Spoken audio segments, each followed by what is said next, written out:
Hi there, it's Ian here, and you're watching Grumpy Opinions, the show where I'm going to tell you all about what I think of films, TV shows, games, and life in general. Let's get on with the show. Outlander from Starz Entertainment, shown on Amazon here in the UK, is a TV show about a nurse from 1945 who's thrown back in time to the 1740s, married to a Highlander, and is currently trying to stop the Jacobite uprising, for reasons.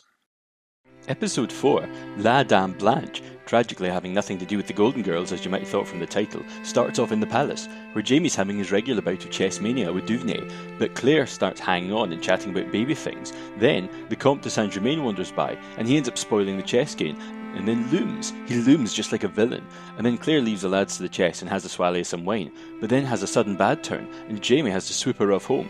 Back in bed, she tells him that she thinks it might have been the same, not quite poison that she'd been discussing last week with Monsieur Raymond.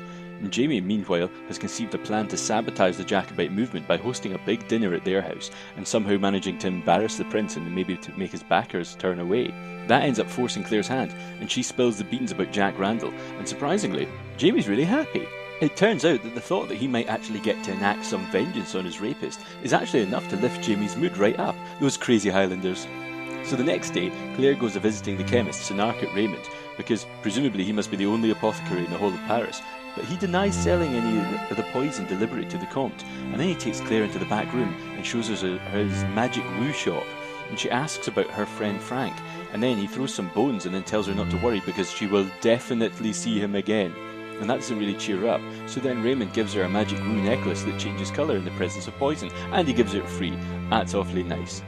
Then, in a moment of unbridled symbolism, Claire gets shown Louise's new cuckoo clock before being told that Louise is actually up the duff with a baby that isn't her husband's. And she wants Claire's help, and Claire quickly convinces her that instead of trying to abort it, they keep the baby and raise it as her husband's regardless.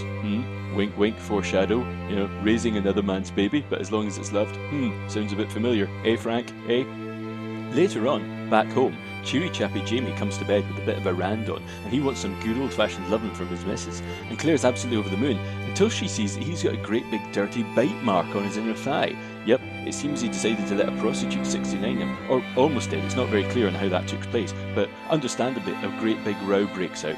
Now Claire ends up cross about this hooker business, but Jamie's tough in ear finally cracks, and he admits that it's taken until now for him to be able to get over his own self-disgust and inner PTSD over being raped, and he never actually did anything with the prostitute, because as soon as he realised he could do something, he ran home to Claire. Still, he backs himself off to sleep on the couch as it were, but Claire comes to him during the night, and they have a bit of make-up sex. But then suddenly there's a noise on the roof, and Bonnie Prince Charlie climbs in the window. Seems he's on the run from his mistress's house because her husband came home unexpectedly, and Claire notices that his hand's bitten, and by a monkey bite. And who had a monkey? Only her pal Louise. Jamie and Claire then realise that that's going to suit them perfectly, as they can use this illicit pregnancy to embarrass the prince at dinner, but only if they invite Louise and her husband. A week later, the night of the dinner has arrived, and Claire, for reasons, has ants in her pants and thinks it's a better idea for her to vanish off to the other side of Paris to treat some sick people at the hospital, even though she knows she has to be home in good time to greet the guests. But anyway, while she's there fixing ills, Murtagh and Fergus have a wee chat about young Mary Hawkins, who's also there for reasons that have gone unexplained. Anyway, once Claire's done dallying, she comes outside to find out that the carriage is busted. Probably due to that pin being pulled out the wheel in the episode's opening title shot. Mind that? Maybe thinks it might be sabotage, eh? So anyway, they decide to walk home, and on the way back, Mary confides that she's actually in love with wee Alex Randall, Black Jack's little brother, and Claire's a bit surprised. But then they get jumped by random masked villains, Murtagh gets beaten up, and Mary ends up getting raped. But just before Claire gets assaulted herself, one of the men starts shouting, La Dame Blanche, and then they all run off in terror. Eh? What's that all about? Meanwhile, Jamie's been doing a hostful bit and greeting guests, including a surprise invite of Compte de Germain and his wife. But then he gets the word about Claire and Mary, and they end up getting the poor lass to bed, and Claire puts her wee beau Alex beside her to look after her, because she's on laudanum or something like that, and she might have visions. So, while Claire press on with the meal regardless, they do their bit to stir things, and it seems to be working out really well, because, the prince is a bit of a snooty Egypt, and Sandringham is congenial, but a bit of an overbearing git. And then Jim drops a pregnancy grenade at just the right time, and the plan's almost about to work, when wee Mary unexpectedly wakes up, frantic and all confused, and with Alex trying to restrain her, so she bursts out of the room yelping and crying, and like the daft wee skite he is, he ends up pulling her down onto the floor, where all the commotions manage to draw a crowd, which breaks into a big fracas, during which Germain and Sandringham make the most of the embarrassing situation, which looks like it's turned full circle round on Jamie and Claire. Oh dear.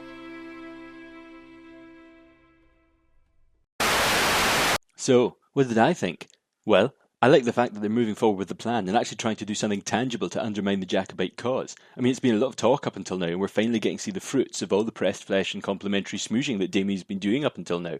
I'm also glad that we're getting to see some of the psychological effects, both of Claire's pregnancy and Jamie's PTSD, really showing themselves in some situations. It makes the show and the characters feel that little bit more rounded and the situation more real. And as Claire and Jamie's relationship and love is kind of the backbone of the story, when that's on the cooler, the show seems to suffer a bit, and we've now got a bit of a united team because everything's on the mend again. Also, I love the idea of doing this big, clever dinner scene. I mean, it's a sensible plan, especially for that time and place, and it's plausible because, it's within the norms of that society and culture. I mean, the social and cultural wars of the aristocracy are always being fought around the dinner table and like the dancing halls of fine parties, so it makes total sense for them to try and undo the prince in that sort of way. And it's also really interesting to see the mystery of Raymond deepening. Now, maybe it's just me, but I'm totally intrigued by this character. I mean, who is he? What's he up to? He's made a cryptic comment at one point about people being out of time, and then he was distracting Claire, who was blaming him for the poison with lots of tricks and woo. I mean, is he a baddie? Is he a Jacobite? I mean, he could even be a fellow time traveller. It's a real mystery, and the plot thickens. But unfortunately, there was a lot I didn't like this week, and a great swathe of it ends up coming from the script and the direction of the show and some of the editing this week. I mean, one thing was really off as a result was the tone, because the tone was all over the place, and some of it felt really, really on the nose, especially with the writing. I'll give you an example. Think about the cuckoo clock thing. Now, that was kind of cute, but that's a really ham-fisted metaphor. I mean, to the point where it's kind of painful. And I don't know, maybe that's in the book, but it felt like too much. And there's a lot of that kind of stuff in the episode, and maybe stuff that comes from bad adaptation, but then it also seemed to be reinforced with hurried direction and editing. And unfortunately, most of the bad moments seem to revolve around Claire this week. I mean, take the scene with Claire and Raymond. I liked aspects of it, as I said, but I felt like I was watching Claire being conned, and she's usually so much sharper than this. I mean, even if she wasn't being conned, if Raymond's a straight-up guy, it's Claire. She's a nurse. She's a scientist. She's braved the wrath of the church last season to save a sick baby that was in a tree and an ill wee boy, the priest was trying to do an exorcism on. And yet this week, she's totally accepting of superstitious woo, like bone reading and sort of a magic poison amulet. I mean, come on, there's no such thing as a poison-detecting amulet. There isn't. There really isn't. I spent half the morning Googling it. It's total hogwash. And even if there was some kind of poison that it could be sensitive to, surely that poison would have to get on the amulet for it to work. And there's millions of poisonous plants and chemicals. I mean, can it detect them all? It's nonsense. And rather than just taking it as a gift, she's acting like, oh, this is a real thing, and she's really happy. I mean, maybe it's pregnancy brain or something. Then you've got her dashing off on the afternoon of the dinner. Why? Because she felt at a loose end? Now, maybe that's better explained in the book, but it didn't make any sense to me in the show. I mean, there's 100 things she could have done in the house that day, but no, she thought it was better off to bugger off halfway around the city and be late on the one day they're doing an important thing that is the whole reason they're in Paris, and that she's constantly on at Jamie to get sorted out, and yet she gets itchy feet and boredom and goes away. I didn't buy it. Didn't buy it at all. It seemed just daft to me. Then, 5 minutes later, she's shocked that Mary Hawkins is chatting up someone named Randall. Now, I know she's got bad BG on her mind, but didn't she see Mary getting chatted up by Alex at the party in Versailles? I mean, did she not remember that? Did she not consider it might be him she was talking about, seeing as she's actually met him? I mean, that just seemed surprising to me. And then later off, she ends up then leaving Mary with Alex after she's been raped and giving her some sort of opiate and saying it might give her visions and delirium. Now, she's not normally that careless. I mean, she could have left Suzette with her or something. I mean, next week she'll maybe have a big long monologue to Jim saying, I've been awfully needlessly and inexplicably careless and sillyless lately. Then I might retroactively forgive it. But as it is, it really isn't ringing true for me. Claire's better than this. Also, on a side note, the grim rape scene in the street, I mean, that was nasty, but it was pretty well done. It didn't feel exploitative. But the it looks like Alex is raping her moment after the party felt kind of off. I mean, it's one of the tone things I was on a bit earlier. I mean, a bit like how the fight ended up being playing for laughs and intercut with Fergus happily tucking into someone's dinner. I mean, he didn't seem to care that somebody had been raped and that Murtagh and Claire had been attacked. I mean, the whole fight actually came off as a bit ridiculous. It kind of starts out of nowhere and descends almost immediately into total farce. How very French. And it was like they weren't trying. Anyway, sorry for that rantiness, but it really bugs me, especially when it feels like the show is making light of rape in a show that otherwise has handled sexual violence really well.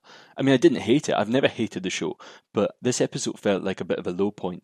So here's hoping next week will be back up to the usual standards. So till then, I've been Ian, and these have been my grumpy opinions.